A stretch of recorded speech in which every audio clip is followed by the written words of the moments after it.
할렐루야. 할렐루야.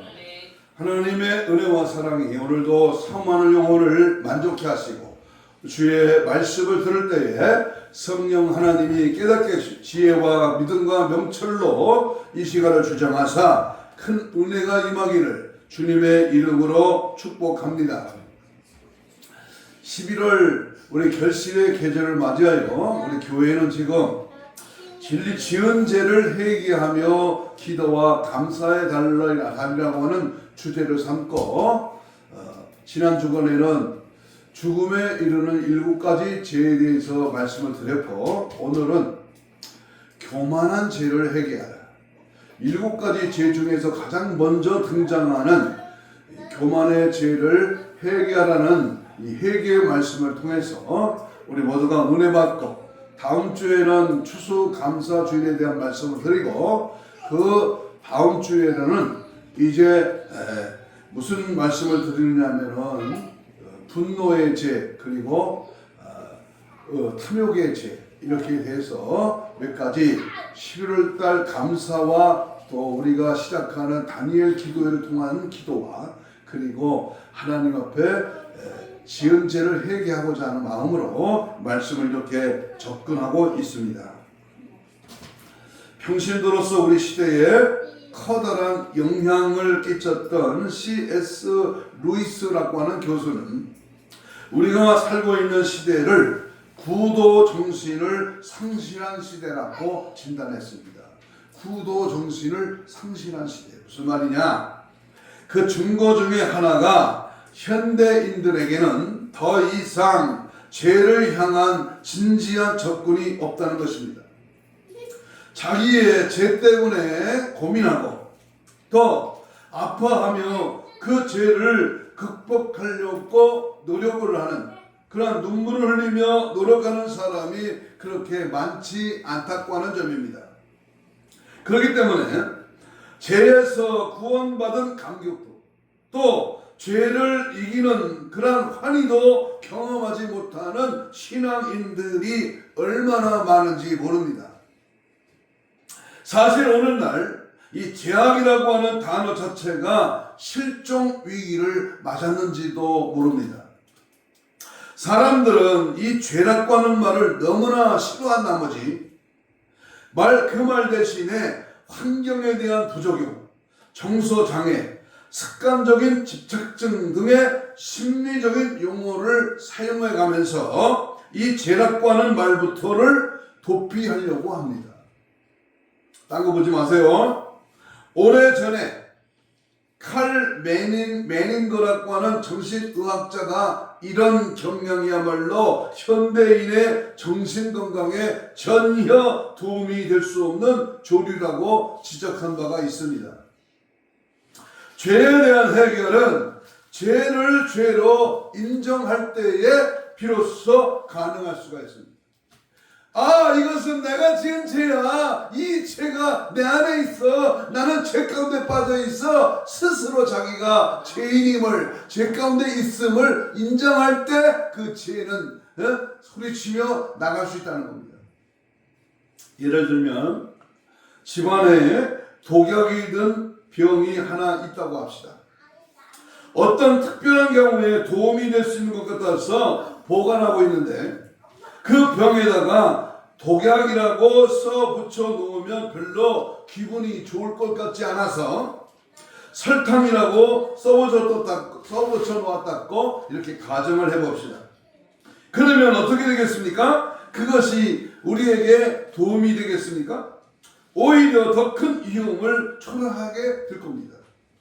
독약은 독약이라고 써 놓아야 하고 필요하다면 그 아래에 위험이라고 하는 표시도 붙여 놓아야 합니다.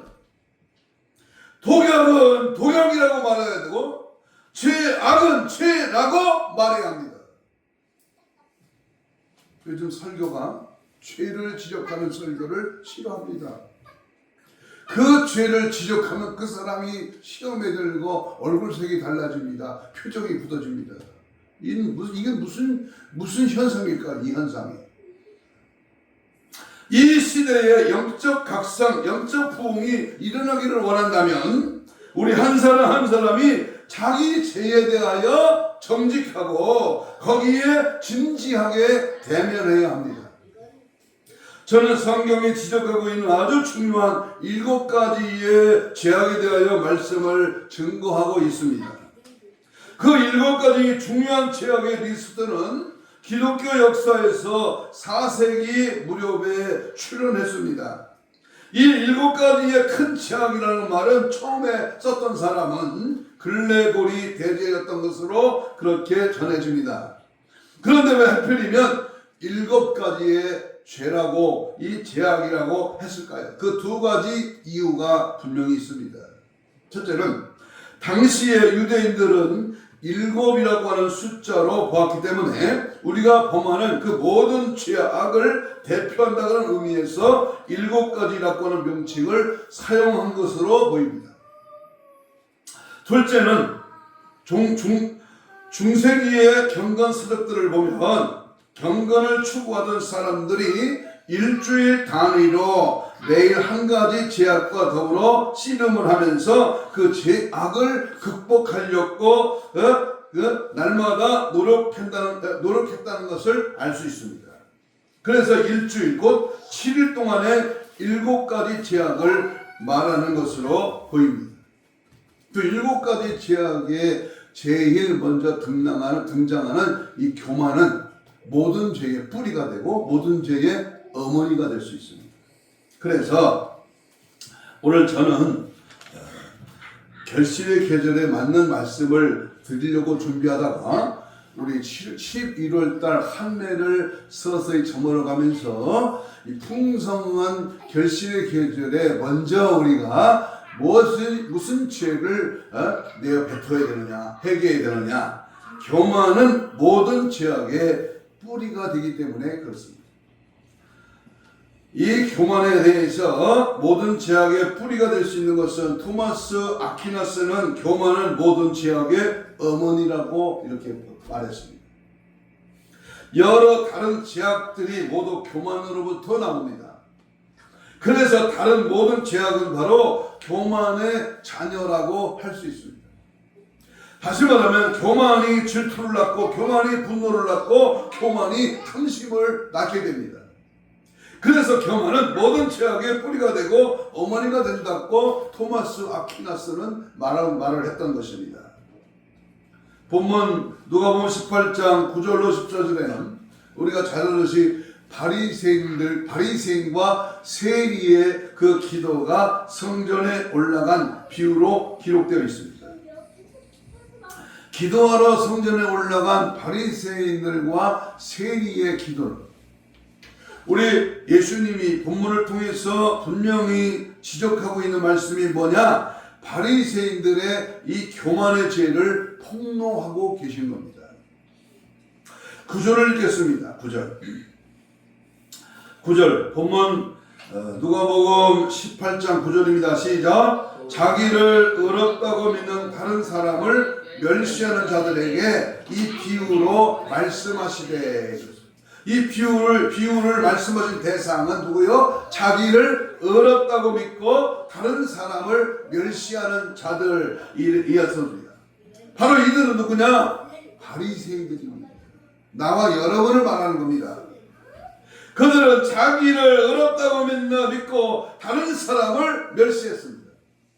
저는 자기를 의롭다고 믿고 자기를 존중하며 소중히 여긴다는 그 자체만 하나도 나쁘다고 말할 수는 없다고 생각합니다. 인간에게 자존감은 반드시 필요합니다. 심리학에서도 자신을 귀히 여기고 자신의 가치를 인정할 줄 아는 소위 자존감이라고 하는 것은 인간 정신 건강에 매우 필수적인 요소라고 얘기합니다. 건강한 자존심은 그런 의미에서 병적인 자만과 구별될 필요가 있습니다. 자신을 존중 여기고 자신을 사랑하는 것은 결코 죄가 아닙니다. 그러나 중요합니다. 그러나 자신만을 자랑하는 것은 죄가 되는 겁니다.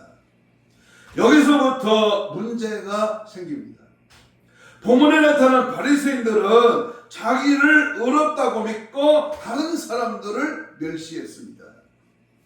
자신을 소중히 여긴 나머지 자신의 이기심을 정당화시키기 위해서 다른 사람을 해롭게 하는 음모와 술수를 쓴다면 그것은 이미 자존감의 영역을 벗어난 범죄의 영역에 속하는 겁니다. 교만은 일종의 자기 숭배라고 할 수 있습니다. 다시 말합니다. 따라서 합니다. 교만은 자기 숭배다. 누군가는 교만을 자기 자신만을 즐길 수 있는 그 병이라고 정의를 했습니다. 그렇게 교만은 자기 자신을 즐겁게 할지는 모르지만 다른 사람을 괴롭게 합니다. 15세기 종교개혁의 여명을 열었던 제가 존경하는 사람 중에 한 사람입니다. 사보나롤라. 이 사보나롤라는 유명한 설교자가 있었습니다. 가톨릭이 지배하던 당시에 어느 날 아침에 그가 성당에 나와서 산책을 하다가 성당 끝 안에 있는 마리아상 앞에서 어떤 부인이 참배하고 기도하는 모습을 보았습니다. 그 다음날도 같은 시간에 산책을 하러 나갔더니 그 부인이 또 그 마리아상 앞에서 기도하고 있는 것이었습니다. 눈이 오나 바람이 부나 폭풍우가 몰아치나 그 부인은 매일 아침 그 시간에 기도하러 나왔습니다. 봄이 가고 여름이 가고 또 가을이 오고 겨울이 와도 부인은 변함없이 그 자리를 지켰습니다. 사보나롤라는 그 모습에 깊은 감동을 받았습니다. 그러던 어느 날 동료 사제와 함께 성당 뜰을 산책하고 있는데 마침 그 부인이 기도하는 모습이 보였습니다. 사보나롤라는 동료 사제에게 조용히 말했습니다. 여보게, 내가 저 부인을 관찰해 보니까 눈이 오나 비가 오나 바람이 부나 봄, 여름, 가을, 겨울 내내 끊임없이 기도를 하더군. 참 신앙심이 깊은 부인이야. 그랬더니 그 말을 듣던 동료 사제가 껄껄껄 웃으며 이렇게 말을 했습니다. 자네 그 스토리를 모르냐?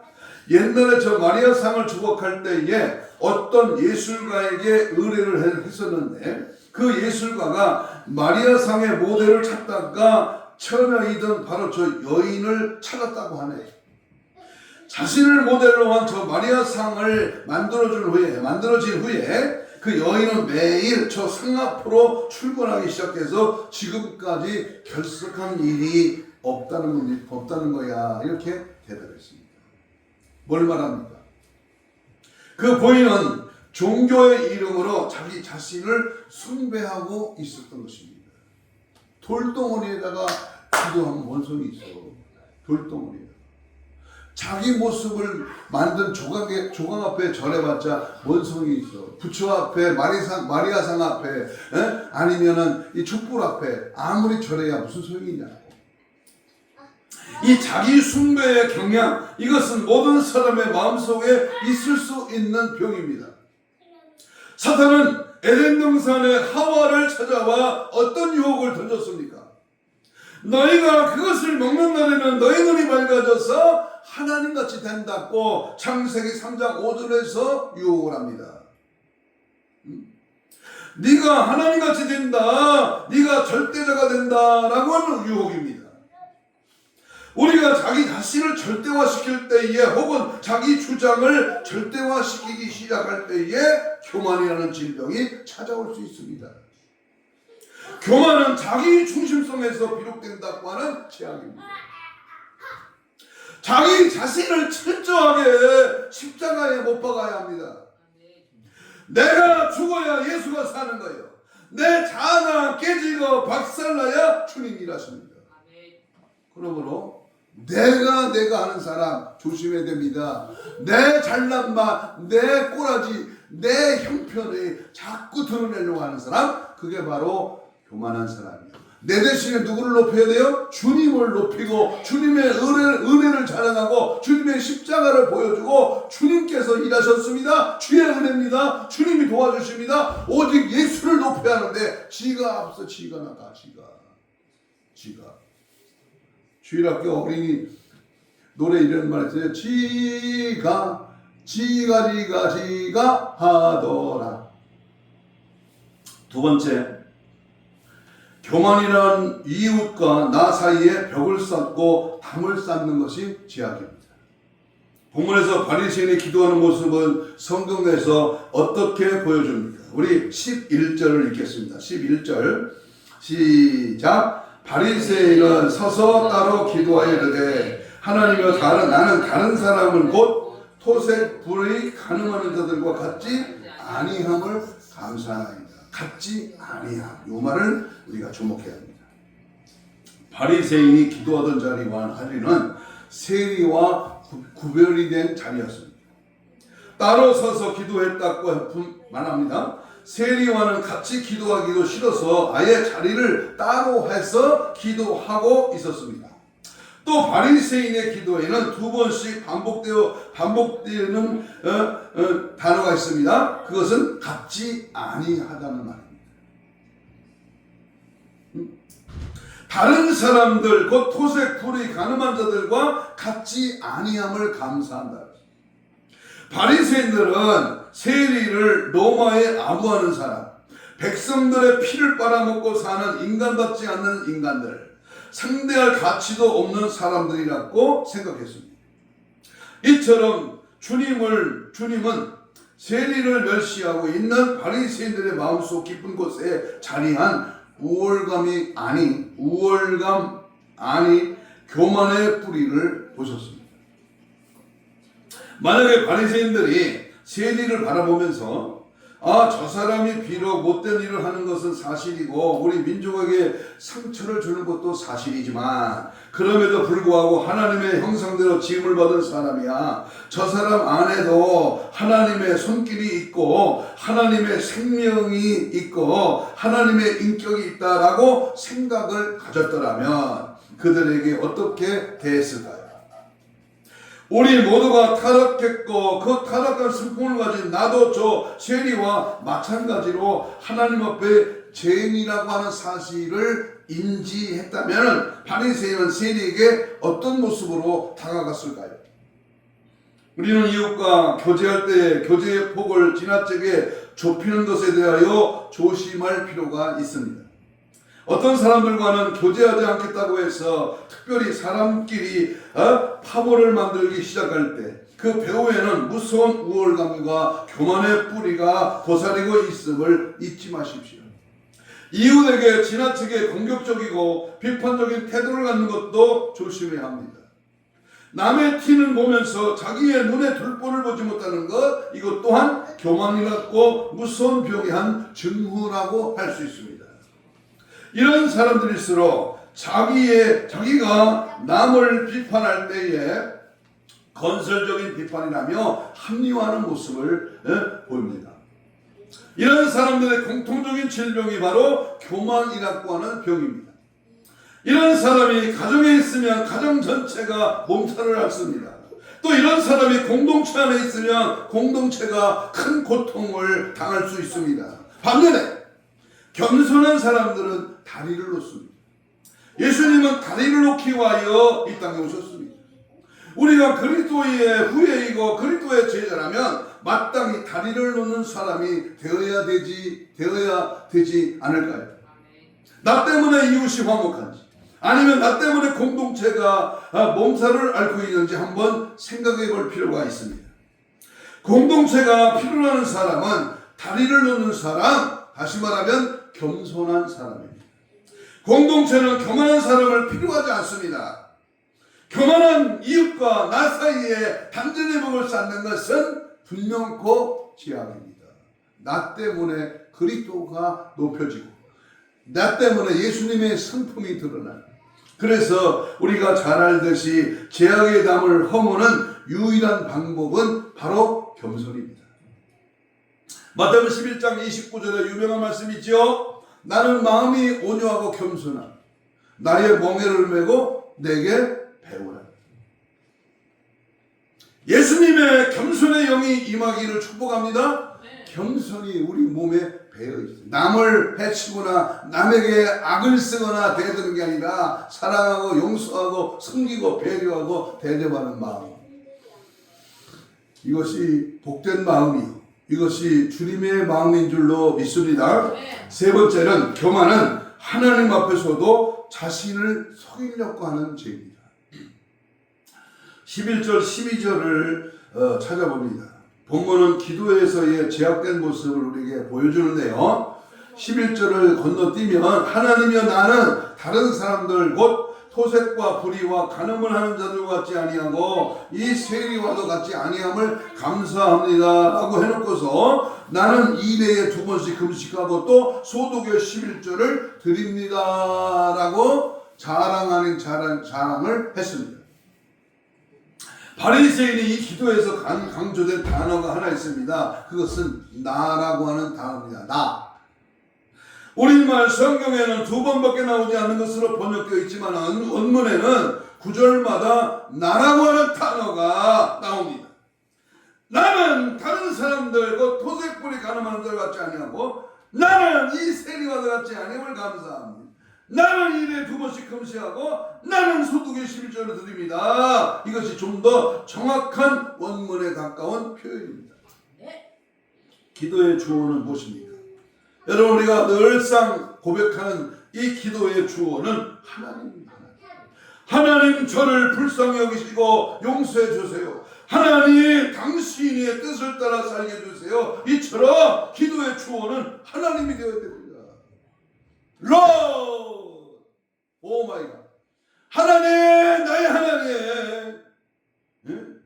제발 안타까운 마음으로 오 마이 갓이 아니라 하나님 주를 높이고 주를 인정하고 주님을 앞세우고 주님의 뜻을 찾는 나의 하나님밖에 없습니다. 이렇게 철저하게 고백해야 됩니다. 그런데 바리새인의 기도의 주어는 처음부터 끝까지 자기 자신입니다. 그는 다만 자기 위로를 위하여 기도하는 것입니다. 진지한 기도는 사람을 변화시킵니다. 어떤 사람은 기도를 많이 하는데도 변화가 안 됩니다. 잘못된 기도를 하고 있기 때문입니다. 진지한 기도, 자신의 내밀한 정체성을 하나님 앞에 벌거벗은 채로 내어놓는 기도를 하는 사람은 반드시 변화됩니다. 그러나 교만은 이 변화를 거부합니다. 하나님 앞에서도 자기를 꼭 붙들고 있습니다. 또 오히려 자기를 포장합니다. 이것이 바로 교만의 모습입니다. 어떤 자매는 결혼할 때 남편이 될 사람과 한 가지 약속을 했다고 합니다. 잠자기 전에 항상 기도하고 잠을 자자는 것입니다. 그래서 비교적 그 약속을 성실하게 지켰고 그 아내를 따라서 늘 잠자기 전에 함께 기도했다고 합니다. 그러던 어느 날 밤에 남편이 술에 잔뜩 취해서 돌아왔습니다. 그날도 아내가 당신 약속했잖아요. 같이 기도해요 하고 억지로 남편의 손을 붙잡고 기도하기를 시작했습니다. 하나님 오늘 밤은 우리 남편이 이렇게 술이 만취되어 돌아왔습니다. 우리 남편을 용서해 주시옵소서. 그랬더니 갑자기 남편이 여보 하나님한테 나 술 취했다고 하지 말고 아프다고 그래 하더라고요. 교만은 자기의 범죄를 인정하지 않는 것이 교만입니다. 자기의 실수와 자기의 과오를 인정하지 않습니다. 하나님 앞에서도 자기의 범죄를 인정할 수 없다면 이 사람이 치료될 수가 없는 가능성은 어디에서도 찾을 수가 없습니다. 교만이라고 하는 것은 하나님 앞에서 자기를 감추고 자기를 속이는 죄악입니다. 그러면 이러한 교만은 어떤 결과를 가져올까요? 기도의 응답을 받지 못합니다. 하나님의 도우심을 받을 수가 없습니다. 본문 14절을 읽겠습니다. 14절을 읽겠습니다. 14절 시작. 내가 너에게 이르노니 이에 저 바리새인이 아니고 이 사람이 의롭다심 받고 그 집으로 데려가느니라. 무릇 자기를 높이려고 하는 자는 낮아지고 자기를 낮추는 자는 높아지리라 하시니라. 교만한 사람은요 절대 구원받지 못해요. 천국 못 갑니다. 교만한 사람은 자기의 의인을 붙들고 있기 때문입니다. 자신이 바로 자기의 주인입니다. 자기의 구세주가 예수님이 될 여지가 없는 사람, 이 사람의 구원의 근거는 바로 자기 자신입니다. 하나님, 나는 이만큼 잘하고 있지 않습니까? 하나님, 나는 이만큼 하지 않았습니까? 하는 사람은 혼자 잘하면 되지 예수님 믿을 필요가 없습니다. 우리가 구원받기 위해서는 자기의 죄를 보여야 하고 하나님 앞에서 비참한 자기 실존을 발견할 수 있어야 합니다. 예수님의 산상수훈에 나오는 팔복 가운데 첫 번째 복이 뭐예요? 그것은 심령이 가난한 자는 복이 있나니 천국이 저희 것이요. 하나님의 나라가 내 것이 되려면 먼저 마음이 가난해야 합니다.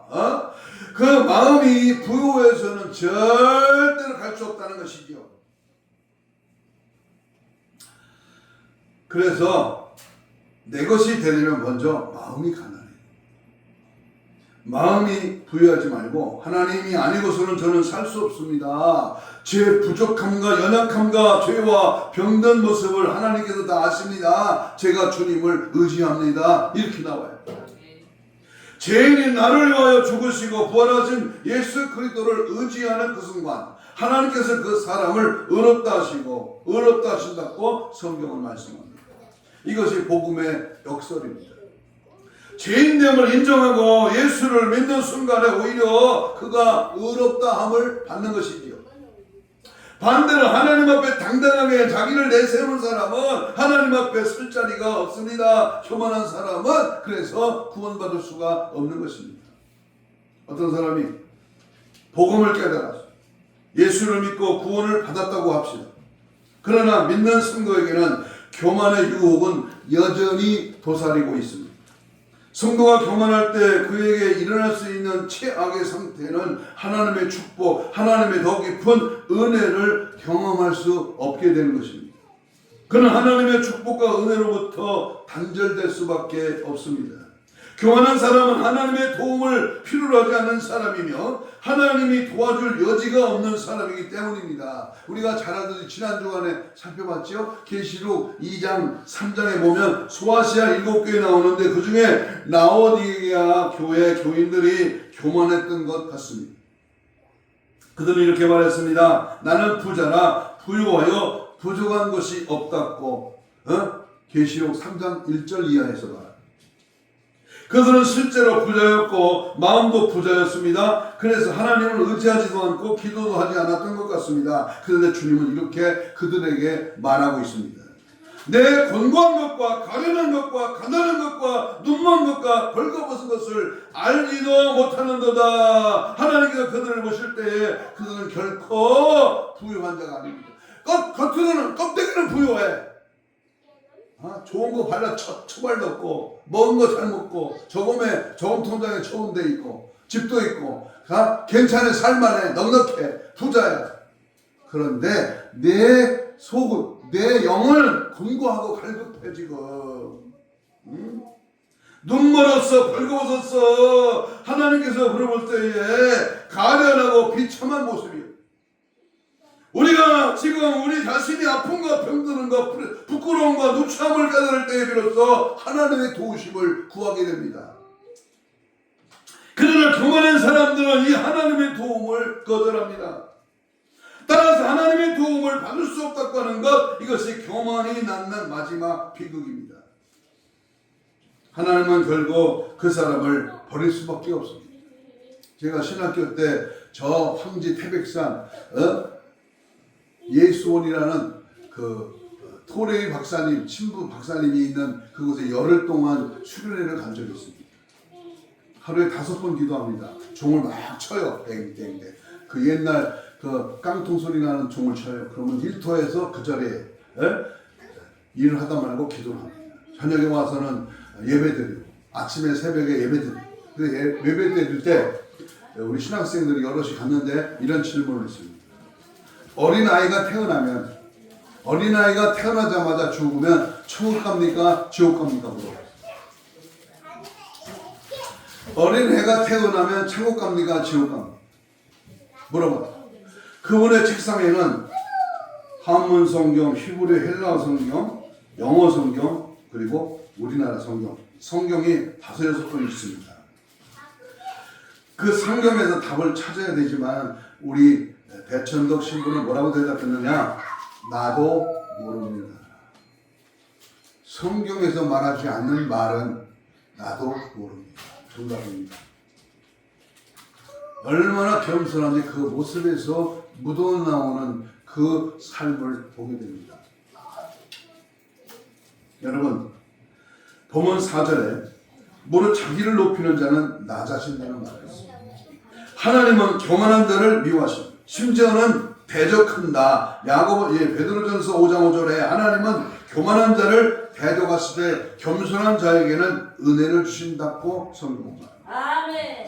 교만은 마귀의 본질입니다. 하나님을 대적하고 있는 마귀의 본질이 교만 그 자체이기 때문입니다. 본래 마귀는 천사장 루시퍼였습니다. 그가 하나님과 동등하게 되려고 하기 때문에 저주를 받아 마귀가 된 것입니다. 그리고 나서 그는 회개하기를 거절했습니다. 자기의 자존심 때문에 끝까지 회개를 거절하고 있는 것이 바로 사탄의 본질입니다.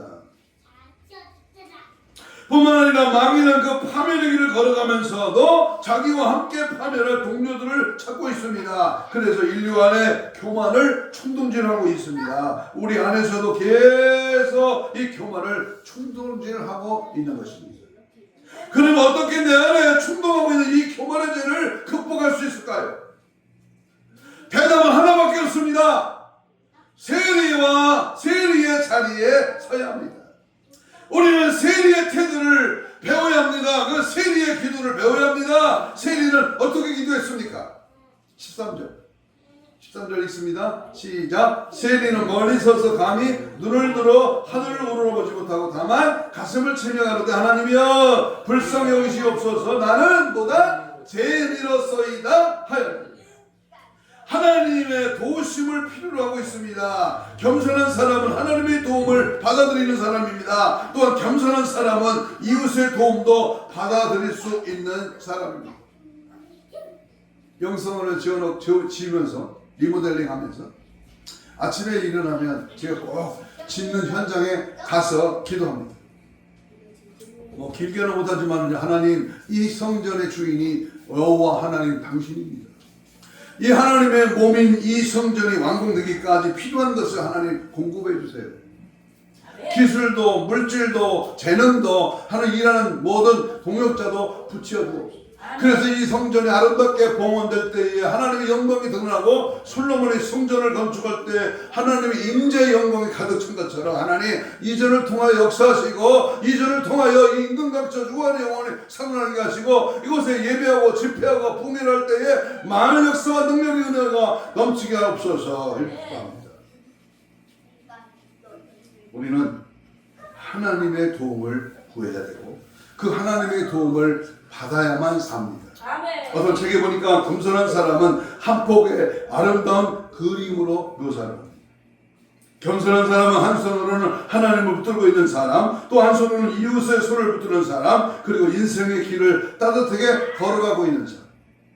이 얼마나 아름다운 모습입니까? 그러나 반대로 교만한 사람은 한 손으로는 하나님을 뿌리치고 또 한 손으로는 이웃을 뿌리치고 홀로 고독한 파멸의 길을 걸어가고 있는 사람입니다.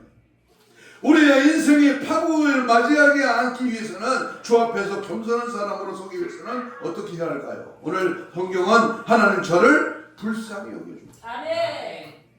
세리의 기도를 배워야 합니다. 여기 불쌍히 여긴다고 하는 말은 헬라 원문에 보면 힐라스테리온인데 이 단어는 본래 구약의 속죄소를 가리키는 말입니다. 대제사장이 시성소에 들어가서 제사를 할 때에 법궤 앞에 서서 그 앞에 피를 뿌리는데 그 법궤 앞에는 판이 하나 붙어 있습니다. 그 판을 시온소 또는 속죄소라고 말합니다. 그것을 피를 뿌리고 기도합니다. 그래야 하나님이 받아주시고 그 기도가 응답됩니다. 하나님은 하나님 앞에 설 수 없는 죄인입니다. 하나님 저주와 심판을 피할 수가 없습니다. 그런데 여기에 나를 대신한 속죄의 제물을 바칩니다. 여기 그의 피가 있습니다. 이 피를 보시고 저를 용서해 주시며 제 기도를 받아주옵소서 라고 하는 그러한 의미의 기도입니다. 이것이 신학시대에 살아가는 우리 어떤 의미가 있을까요? 우리가 기도를 할 때 하나님 왜 우리의 기도를 응답하십니까? 우리들의 있는 모습 그대로 전능하고 거룩하신 하나님 앞에 선다면 우리는 당장 하나님의 심판과 진노를 피할 수가 없습니다. 그래서 우리는 예수의 피를 붙들고 주 앞에 서야 합니다. 우리가 주 앞에 설 수 있게 하고 우리 기도가 연락되기 위해서는 하나님의 아들 예수 그리스도께서 보혈로 피를 흘리셨습니다. 주님은 나 때문에 십자가에서 피를 흘리셨습니다. 그 피를 붙들고 주 앞에 나와 하나님 저를 용서해 주세요 하고 그 피 앞에 우리의 존재를 적시는 순간 비로소 나는 하나님의 용서를 믿고 주 앞에서 일어날 수가 있습니다. 이것이 바로 우리의 기도가 됩니다. 이것이 겸손한 자의 모습입니다. 그러면 우리가 어떻게 겸손한 기도자의 모습을 갖출 수 있을까요? 누가복음은 한 사건과 다음 사건을 섬세하게 연결시키고 있습니다. 이 바리새인과 세리의 기도에 대한 이야기를 14절로 끝나고 있지만 이어지는 15절 이하에는 그 말씀을 주의 깊게 살펴볼 필요가 있습니다. 15절 봅니다. 사람들은 예수의 만존신발 하고 자기 어린 아이를 데리고 오매 저희들이 보고 꾸짖거늘 예수께서 그 어린 아이들을 불러 가까이 하시고 이르시되 어린 아이들이 내게 오는 것을 용납하고 금하지 말라. 하나님의 나라는 이런 자의 것입니다. 왜 이 사건이 바리새인과 세리의 기도 비유 다음에 바로 이어서 나올까? 저는 예수님께서 겸손한 자가 누구인지 말씀해 주시는 것인가를 생각합니다. 한마디로 말해서 겸손한 사람은 어린아이와 같은 사람이어야 된다. 그러면 어린아이의 어떤 특성의 겸손한 사람의 모습을 대표하고 있을까요? 세 가지 손품입니다. 첫째는 어린아이의 단순함. 우리 6살짜리, 4살짜리 손자들을 보면서 얼마나 단순합니까? 깨끗하고 순수한 모습. 또 둘째는 솔직합니다. 솔직성. 그리고 셋째는 의존성입니다. 어린 아이들은 아주 단순합니다. 배가 고프면 배가 고프다고, 아프면 아프다고 울며 고칩니다. 아주 솔직합니다. 그리고 도와달라고 말합니다. 부모에게 의존합니다. 신앙의 축구는 이 어린아이와 같아야 합니다. 단순해야 합니다. 제가 싫어하는 사람은 복잡한 사람, 말 많고 복잡한 사람, 뭘 그리 복잡하게 만드는지 모릅니다. 단순한 사람이 좋습니다. 저는 짧은 생을 살았지만 금세기의 거성들을 많이 만나본 편입니다. 그런데 그들의 특징이 있습니다. 단순하다는 겁니다. 저는 빌리그레아 목사님을 직접 뵙지는 못했지만 깜짝 놀랐습니다. 그분은 아주 단순하고 솔직한 사람이었다는 것입니다. 그렇기 때문에 하나님을 의존한 사람이었습니다. 자기 약점을 알고 연약함을 알고 주님을 의존하는 사람이었습니다. 바로 어린아이와 같은 모습이 그를 주 앞에 겸허한 기도자로 소개합니다. 하나님은 내 모든 모습을 알고 계십니다. 아멘. 하나님, 저는 하나님 없이는 못 삽니다. 하나님의 자비와 긍휼이 없으면 못 삽니다. 하나님, 저를 불쌍히 여겨 주옵소서라고 할 때에 하나님께서 그를 받아주실 줄로 믿습니다. 우리 예수님께서 피로 씻어 우리 죄를 용서해 주시고 그 확신을 가지고 일어나 눈물의 감격 속에 주님 감사해요 라고 고백하며 걸어가는 인생, 이것이 바로 겸손한 사람들의 인생의 예비된 하나님의 축복인 것을 믿으시길 바랍니다. 그러서는 또한 내 속에서 자꾸 차올라서 하나님의 이 축복을 단절하는 교만한 죄악을 기억하고 주의하십시오. 이제 말씀을 했습니다. 어느 날 마귀가 찾아와서 그리고 칭찬하기 시작합니다. 아유, 전도 많이 했어. 많은 물질도 포기하고 명예를 포기하고 청빈 생활에 본을 보여서 이런 일은 당신이 아니면 어느 누가 흉내낼 수 없는 위대한 일이라고 추켜 세웠습니다. 마음을 고문풍선처럼 부풀게 하고 자만에 빠지게 했습니다. 한참 듣고 있던 그는 사람의 말로 사탄의 말을 가로막았습니다. 만약 하나님이 내게 주신 은혜와 사명을 다른 사람에게 주었다면 그는 나보다 훨씬 더 많은 일을 했을 것이다. 그때 마귀는 쫓겨가고 그는 더 열심히 일을 하게 됐습니다. 내가 높아지려는 유혹, 내가 했다고 하는 자기 당리당착에 빠질 때에 마귀는 역사하는 겁니다. 주님이 하셨습니다. 주님의 은혜입니다. 신앙인들이 이런 유혹에 종종 있습니다. 철야기도 한 뒤에, 전도하고 난 뒤에, 헌금 많이 하고 난 뒤에, 교회 건축 마친 뒤에 이런 사탄이 찾아와서 종종 유혹을 하는데 넘어지지 않도록 조심해야 합니다. 우리는 늘 부족한 존재이며 그 누구보다도 교만한 존재임을 알게 됩니다. 그렇다면 우리의 모든 일은 하나님께 영광, 항상 하나님께 돌리는 연습을 무단히 해야 합니다. 잠언 16장 18절 이하의 교만은 패망의 선봉이요 거만한 마음은 넘어짐의 앞잡이입니다. 겸손한 자와 함께하여 마음을 낮추는 것이 교만한 자와 함께하여 칼침을 나누는 것보다 나옵니다. 겸손의 멍에를 메고 세상을 살아가는 아름다운 인생들이 되기를 소망합니다. 교만한 마귀의 성품은 절대로 용납하지 말고 하나님이 인정하시는 겸손한 종들이 되시기를 주의 이름으로 축복합니다. 아멘. 주여 삼창하며 통성으로 이렇게 기도합니다. 나의 나됨은 주님의 은혜로 된 것입니다. 내가 잘난 맛에 살한 것을 용서하여 주옵소서. 아멘. 교만의 뿌리가 싹 빠져나가고 겸손의 영이 충만하게 하옵소서. 아멘. 어린아이같이 겸손에 솔직한 그러한 하나님의 종으로 살아가게 하옵소서. 언제 어디서나 예수를 높이고 자랑하게 하옵소서. 주님 맞이할 신부단장으로 무장되게 하옵소서. 주여 삼창 뜨겁고 간절하고 애절하게 기도합니다. 이야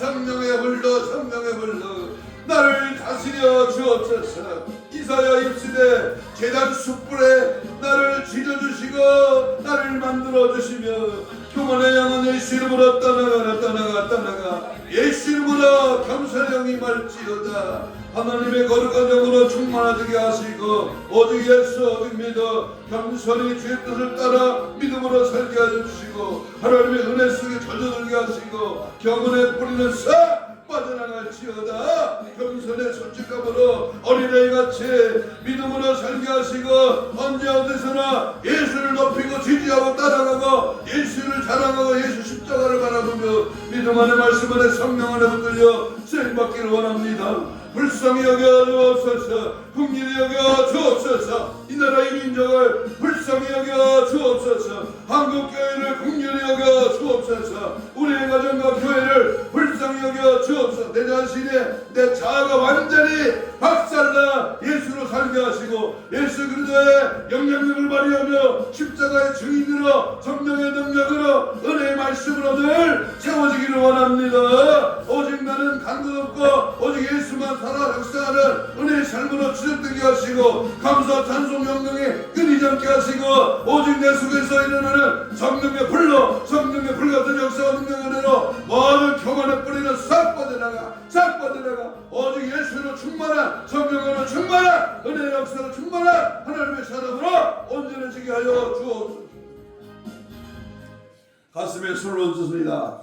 아픈 자는 아픈 부위에 손을 얹습니다. 예수님 고맙습니다. 이 시간 예수의 말씀을 붙들고 믿음의 손을 얹었습니다. 피 묻은 손으로 안수하여 주옵시고 모든 질병의 쇠락은 예수 철쭉에 맞음으로 나음을 입었으며 손을 얹어줘 나을 일하셨으니 하나님 이 시간 깨끗한 말을 지어다. 사지백자 오장육부 힘줄 근육 세포 조직 마디 연골 피부는 정성을 회복될지어다. 영적으로 혼적으로 육적으로 질병적으로 모든 질병의 쇠라가 떠나갈지어다. 오늘도 회개하며 하나님 옆에 어리석고 잘못된 부족한 무능한 연약한 모든 걸 내어놓고 교만하지를 다 버리고 예수의 영으로 충만하기로 하는 이를 방해하는 원수마귀 사탄 귀신아 예수 이름으로 떠나갈지어다. 떠나가